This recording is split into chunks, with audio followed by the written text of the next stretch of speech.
আসসালামু আলাইকুম। আজ রান্না করে দেখাবো গরুর পায়া। আমার চ্যানেলে কিন্তু আরও এই রেসিপিটা আছে, তবুও আজ আমি শেয়ার করবো আপনাদের সাথে খুবই সহজ ওয়েতে। যারা প্রবাসে থেকে থাকে, ব্যাচেলার বা নতুন রাঁধুনি, তারা কিন্তু অনেক টাইমে টেনশন করে এই গরুর পায়াটা বা খাসির পায়াটা রান্না করাটা খুবই কষ্টদায়ক এবং খেতে মজা লাগে না। আমি যেভাবে রেসিপিটা দেখাবো সেভাবে করবেন, মাশাল্লাহ খুবই টেস্টি হবে। এখানে আমি বেশ কিছু দেখুন গরুর পায়া খুবই ভালোভাবে ধুয়ে নিয়েছি।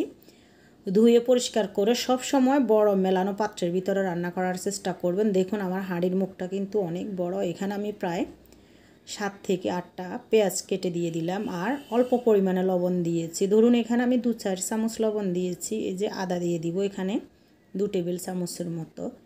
পায়াতে কিন্তু অতিরিক্ত মশলা খেতে ভালো লাগে না। রান্নার যদি টিপসগুলো আপনি জেনে যান তাহলে কিন্তু যে কোনো রান্নায় আপনার কাছে খুবই সহজ মনে হবে। 1 টেবিল চামচ দিয়ে দিলাম এখানে আমি জিরা বাটা।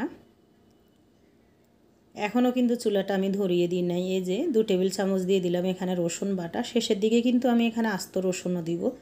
যেহেতু পায়াটা একটু ঝোল ঝোল অবস্থাতে থাকে, সেজন্য অতিরিক্ত মশলা বেশি দিতে যাবেন না, খেতে কিন্তু ভীষণ তেমন একটা ভালো লাগবে না। এখন দিয়ে দিব এখানে হলুদের গুঁড়া 1 চামচ আমি দিয়ে দিলাম হলুদ গুঁড়া। এখানে রান্নার একটি টিপস বলি, যে কোনো রান্নার যদি একটু ঝাল ঝাল খেতে চান হলুদের পরিমাণটা অল্প করে দিবেন, মরিচের পরিমাণটা বাড়িয়ে দিবেন। সম পরিমাণে দিলে কিন্তু কালারটা নষ্ট হয়ে যাবে, টেস্টও নষ্ট হয়ে যাবে। এখানে মরিচের গুঁড়া দিয়ে দিলাম আমি 1/2 চামচের একটু বেশি, প্রায় 1 চামচের মতো দিয়ে দিলাম। আর দিয়ে দিয়েছি ধনিয়ার গুঁড়া 2-4 চামচের মতো হবে। কিছু রান্নার তেল দিয়ে দিলাম। দিয়ে এখন আমি চুলা আঁচটা ধরিয়ে দিব আর দিয়ে দিব এখন কিছু আস্ত গরম মশলা। এই যে তেজপাতা দিয়ে দিলাম। আর আস্ত গরম মশলা মানেই তো দারচিনি, এলাচ, লবঙ্গ, এগুলাই দিয়ে দিব।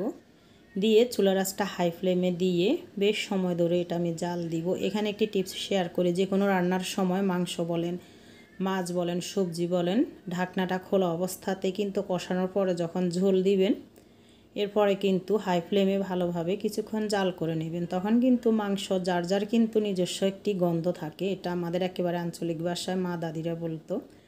মাছ বলেন, মাংস বলেন, অনেকেই বলে যে মাংস রান্না করছি বিকট একটা গন্ধ থাকে। ওই যে আপনি ঢাকনা দিয়ে ঢেকে রান্না করেছেন, ওকে সিদ্ধ হওয়ার সময় কিন্তু ঢাকনাটা খুলে দিতে হবে। তাহলে কিন্তু এই যে আমি 4 থেকে 5টা কাঁচামরিচ দিয়ে দিলাম, আস্ত ভেঙে দিলে কিন্তু অতিরিক্ত ঝাল হয়ে যাবে। এই যে যখন বলকটা আসবে, মাংসের মশলার একটা কিন্তু কাঁচা গন্ধ থাকবে। এই অবস্থায় যদি আপনি ঢাকনা দিয়ে এটি রেখে দেন, তাহলে যতই ভালোভাবে রান্না করেন, সবজি বলেন, মাছ, মাংস, সব কিছুর ক্ষেত্রে এটার কিন্তু এই যে কাঁচা গন্ধটা যাবে না, ভিতরে কিন্তু এটা থেকেই যাবে। যতই সুন্দরভাবে মজা করে রান্না করেন না কিন্তু ভাজে একটি স্মেল বের হবে। এভাবে একটু উল্টিয়ে পাল্টিয়ে দিব। যদি পরবর্তীতে সেদ্ধ না হয় পানিতে, আমি কিন্তু আরও কিছু গরম পানি অ্যাড করব এখানে, যেহেতু গরুটা বেশ বড়ই ছিল। একেবারে সহজ। এভাবে আপনারা পায়াটা একবার হলো রান্না করে খেয়ে দেখবেন, ভীষণ ভালো লাগবে। এখন আমি ফুটন্ত কিছু গরম পানি আবারও দিয়ে দিলাম, ওই যে পায়াটা উপরের দিকে উঠে আছে সেটা ডুবে যাওয়ার জন্য, আর ভালোভাবে যাতে সেদ্ধ হয়। মাঝে মাঝে একটু উল্টিয়ে পাল্টিয়ে দিব, তবে পায়াগুলো তো অনেক বড়, উল্টানো পাল্টানো যাবে না। তবুও চেষ্টা করবো। এই যে দেখুন হাই ফ্লেমে দিয়ে কিন্তু আমি বেশ সময় ধরে জাল দিব। রান্নার কালারটাই চেঞ্জ হয়ে যাবে, খুব সুন্দর একটি কালার আসবে। এরপরে আমি ঢাকনা দিয়ে কিন্তু চুলার আঁচটা মিডিয়ামে রেখে সিদ্ধ হওয়া অবধি এটি রান্না করে নিব। আর অনেকে যদি আগের দিন যদি এটি রান্না করে থাকেন বা পরের দিন সকালে খাবেন, আমরা ওইভাবে করি, তাহলে 50%-এরও বেশি, প্রায় 80% আগে কুক করে রেখে দিবেন রান্না করে পরের দিন সকালে। এই যে দেখুন মাশাল্লাহ কালারটা কতটা সুন্দর এসেছে। আমি যদি প্রথম অবস্থাতে ঢাকনা দিয়ে দিতাম, এভাবে কিন্তু এত সুন্দর কালারটা আসতো না। আর খুব সুন্দর একটি ফ্লেভার বের হয় কাঁচামরিচের, গরম মশলার, মাংসের।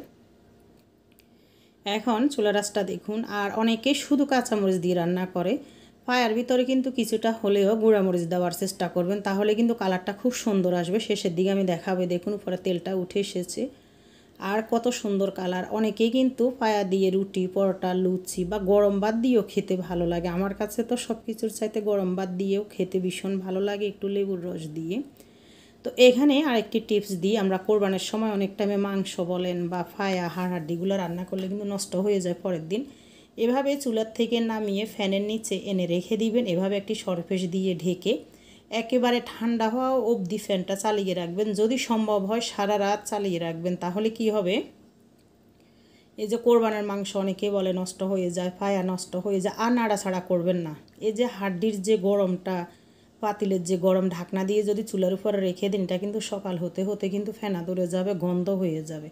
তো এই জন্য আমি সবসময় কী করি, এই যে এভাবে যাতে তেলা পোকা টোকা না পড়ে, উপর থেকে 2টা সরফেস দিয়ে ডাইনিং টেবিলের উপরে এনে আমি কিন্তু এটি রেখে দিই রাত্রে যতটুকু রান্না করেছি। পরের দিন সকালবেলা আবার চুলায় বসিয়ে দিয়েছি। মাশাল্লাহ কালারটা দেখুন কতটা লোভনীয় হয়েছে। এখন আমি ঢাকনা দিয়ে ঢেকে আবারও রান্না করে নিব একেবারে সেদ্ধ হওয়া অবধি। যতটাই লো আছে ঢাকনা দিয়ে রান্না করতে পারবেন ততটাই দেখুন কালারটা খুবই সুন্দর আসবে আর খুবই সফট মোলায়েম হবে, যে একেবারে নরম হয়ে গিয়েছে।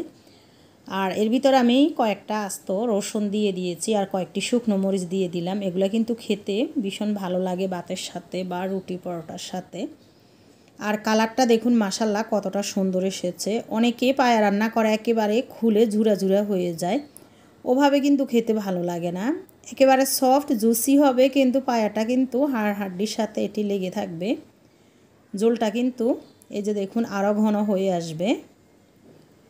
এ পর্যায়ে লবণটা চেক করে নেবেন।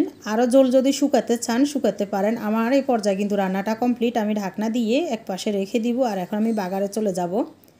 দিয়ে দিলাম এখানে কিছু সরিষার তেল, আপনারা ইচ্ছে হলে সয়াবিন তেলটা দিয়েও করতে পারেন। আমরা যেহেতু সরিষার তেলটা খাই সেটাই আমি দিলাম।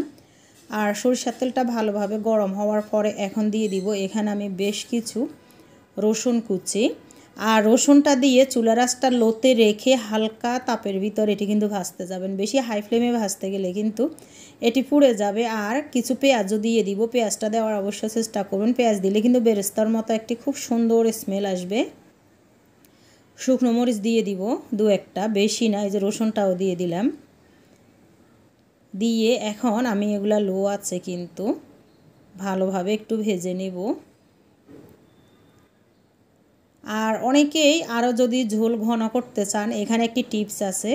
ধরেন আমার এখানে যে পরিমাণে পায়াটা রান্না হয়েছে, হাফ কাপেরও অল্প এখানে ময়দা বা আটা শুধু শুকনো পাতিলের ভিতরে একটু তেলে বাদামি করে নর্মাল পানি দিয়ে ভালোভাবে গুলিয়ে এরপরে ঝোলের ভিতরে দিয়ে দিবেন। দিয়ে ভালোভাবে নেড়ে দিবেন, তা না হলে কিন্তু দলা পাকিয়ে যাবে। দিয়ে জাল করে নেবেন, তাহলে কিন্তু একটু ঘন হবে। তবে আমার কাছে এভাবে খেতে ভীষণ ভালো লাগে, কারণ পায়াটা তো আর একবারে শেষ হয়ে যায় না।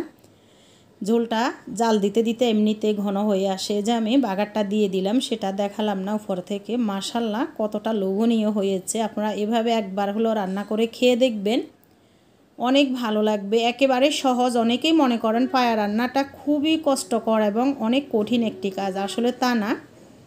পায়া রান্নাটা কিন্তু খুবই সহজ। আমার চ্যানেলে কিন্তু সব রেসিপিগুলাই আমি সহজভাবে দিয়ে থাকি অল্প তেল মশলাতে, যে কেউ রান্না করতে পারবেন। উপর থেকে কিছু ধনিয়া পাতা কুচি দিয়ে দিলাম। এটি একেবারে অপশনাল, ফ্লেভারের জন্য। আপনারা ইচ্ছে হলে দিতে পারেন, আবার নাও দিতে পারেন। তবে আমি দিলাম, আমার কাছে খেতে ভালো লাগে। বিলাতি যে ধনিয়া পাতাটা সেটাই দিয়ে দিলাম। শীতের সময় যে ধনিয়া পাতাটা পাওয়া যায় সেটাও দিতে পারেন। আর আগেও আমি বলেছি কালারটা দেখুন, ঝোলটা দেখুন। অনেকে একেবারে কাঁচামরিচ দিয়ে সাদা সাদা করে রান্না করে। এখন আমি একটি সার্ভিং ডিশে 1 পিস নিয়েছি। কতটা সফট হয়েছে আর জুসি হয়েছে, একেবারে নরম মোলায়েম হয়ে গিয়েছে যে মাংসটা। ঝোলটাও খেতে অসাধারণ। এভাবে রান্না করে একবার খেয়ে দেখতে পারেন, আশা করি ভালো লাগবে। ভিডিওটি ভালো লাগলে ইউটিউব চ্যানেলটি সাবস্ক্রাইব করবেন, ফেসবুক পেজটি ফলো দিয়ে দিবেন। আল্লাহ হাফেজ, আসসালামু আলাইকুম।